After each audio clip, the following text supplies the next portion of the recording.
Alright, y'all, what's up? This is JD, okay with that old head knowledge, with part 3 of Fatherhood and Fatherhood Denied.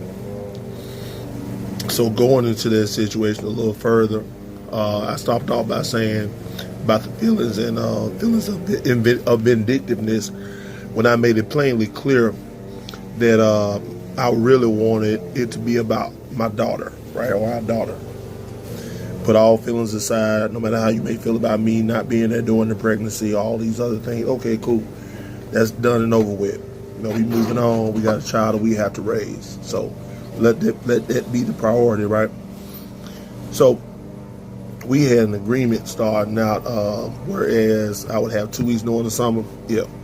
And mind you, at this point, she was moving away to Detroit, Michigan. So now, not only am I not going to be able to see her, but I would have to travel like a long distance, which I did. We'll talk about those visits and things of that nature as well. So I'm not going to sit here and bash her and say that she kept my child from me 100%, but there were a lot of kind of, to me, sneaky, sly type of ways she would do it, right?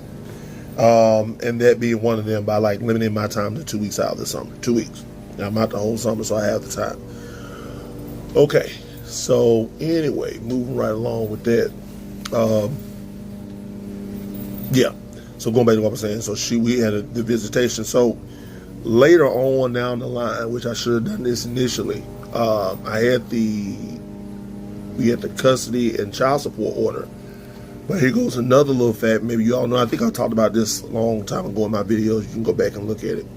I didn't know to go back to court and get actual visitation, right? So I did go back to court. Did go back to get visitation. That's going to be a whole other story to talk about that. And what happened immediately after that, y'all. Then you're going to be like, yeah.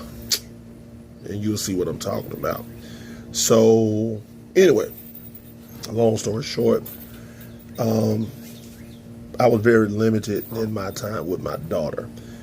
So to all the fathers out there, I commend you. For those of you who are present in your daughter's lives, continue to do that. It's much needed. You need both parents, even if you're not in the same home, which, I was raised in a 2-parent home. But if you're not, and so was she, my child's mother, we were both raised in 2-parent homes, stable, stability, all that. But anyway, long story short, y'all, hey, this is JD, okay with that old head knowledge. I know this story kind of going slow, but we're going to build up and we're going to make it, I'm not going to embellish, but y'all make sure y'all subscribe to the channel, man.